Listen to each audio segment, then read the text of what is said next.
What's up, rock fans, and welcome back to the channel. If you love the thunder from Down Under, you're going to want to hear this. AC/DC, the undisputed kings of high-voltage rock and roll, just made a triumphant, earth-shaking return to their homeland for the first time in a full decade. The place was the legendary Melbourne cricket ground and the crowd. A staggering 80,000 fans all ready to be rocked. This wasn't just another stop on their massive Power Up World Tour. This was a homecoming. And what a homecoming it was, the band featuring the iconic Angus Young on lead guitar, the powerhouse vocals of Brian Johnson, Stevie Young on rhythm guitar, plus the killer rhythm section of Chris Chaney on bass and Matt Logg on drums didn't just play the hits. They dug deep into their legendary catalog and pulled out something truly special, something fans haven't heard live in over 34 years. Can you guess what it was? They unleashed the raw, rebellious energy of the Bon Scott-era classic Jailbreak. That's right, Jailbreak was back on the set list. The last time this absolute anthem was played live was way back in 1991 for the 80,000 fans in Melbourne. It was a moment of pure, unexpected rock history. The roar of the crowd when those first iconic notes hit must have been deafening.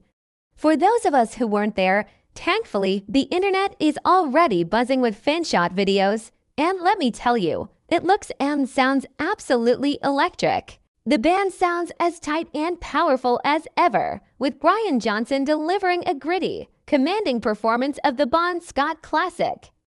It's a real testament to the timeless power of this band that a song from 1976 can ignite a stadium in 2025 like a stick of dynamite. For those who might not know the full story of Jailbreak, it has a bit of an interesting release history. It first appeared back in '76 on the Australian version of their album *Dirty Deeds Done Dirt Cheap*. However, fans in America and other parts of the world had to wait a while longer. It wasn't until 1984, 8 years later, that it was officially released in the US as the title track of the *70 for Jailbreak *EP, which collected some of their earlier, hard-to-find tracks. It's a song that tells a classic rock and roll story of rebellion, a desperate bid for freedom, and it's always been a fan favorite for its raw energy and killer riff. To see it brought back to the stage, especially in Australia where it all began, is just incredible. But the surprises didn't stop with Jailbreak. The Melbourne concert was a night of firsts for the Australian leg of the tour. According to the die-hard fans tracking the setlist, this was also the first time the band had ever played the blistering track Riff Raff from the *Powerage* album live in Australia. Riff Raff is one of those deep cuts that true AC/DC connoisseurs absolutely adore for its relentless pace and Angus Young's frantic guitar work. To finally get to hear that live on home soil must have been a dream come true for many longtime Aussie fans. And how did they kick off this monumental show? With the ultimate declaration of intent, if you want blood, you've got it. Talk about starting with a bang. That song live is a statement, a promise of the raw, no-frills rock show that's about to unfold. Again, reports say this was the first time they've ever opened a show in Australia with that particular track. It just goes to show that even after 50 years, AC/DC can still shake things up and keep their legendary live show fresh and exciting. Let's take a quick run through the epic 21-song set list they delivered. After opening with If You Want Blood, they went straight into an unstoppable wave of classics. We're talking Back in Black, Shot Down in Flames, Thunderstruck, Hell's Bells, and Highway to Hell. It's basically a masterclass in rock and roll history, one iconic riff after another. They also showcase the new era of the band with powerful tracks from the *Power Up* album, like Demon Fire and Shot in the Dark, which fit perfectly alongside the timeless classics. The middle of the set saw them drop in games like Have a Drink on Me, Stiff Upper Lip, and Sin City. Then came that historic moment, the return of Jailbreak at number 13, followed immediately by Dirty Deeds Done Dirt Cheap and High Voltage. The energy must have been off the charts. And just when you thought it couldn't get any better, they hit the crowd with Riff Raff, You Shook Me All Night Long, and the absolute powerhouse that is Whole Lotta Rosie. Of course, no AC/DC show is complete without the grand finale. They closed out the main set with an extended, electrifying performance of Let There Be Rock, with Angus Young doing what only he can do, soloing with an intensity that defies belief. For the encore, they returned to deliver a one-two punch that could level a city block. The explosive anthem TNT followed by the cannon firing spectacle of For Those About to Rock We Salute You.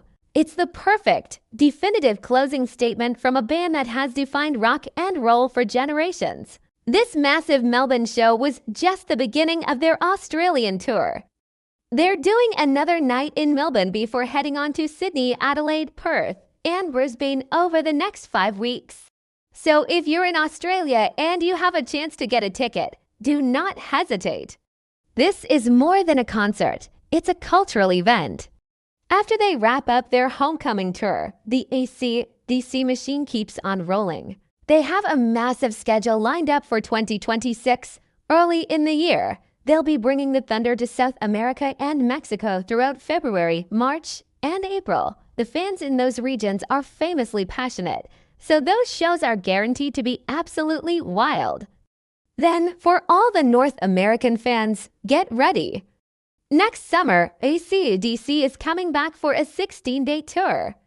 It all kicks off on July 11th in Charlotte and will hit cities across the country before concluding on September 29th in Philadelphia. Tickets for these shows are going to be the hottest items of the year, so keep your eyes peeled and be ready when they go on sale.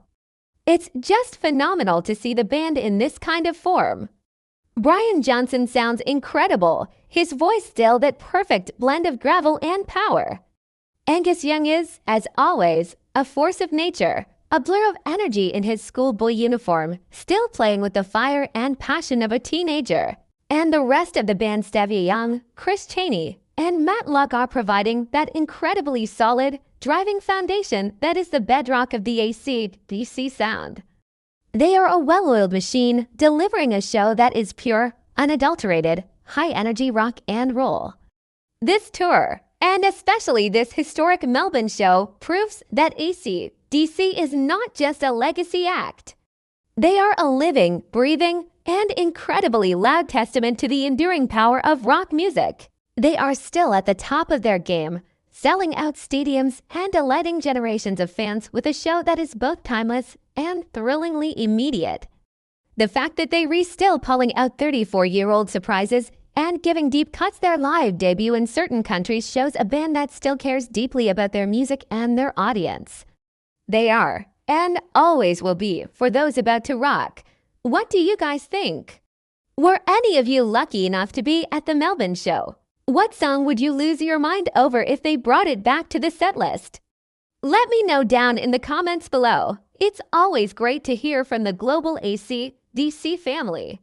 Thanks for watching, and if you enjoyed this update, make sure to hit that like button and subscribe for more rock news and updates. We'll see you in the next video.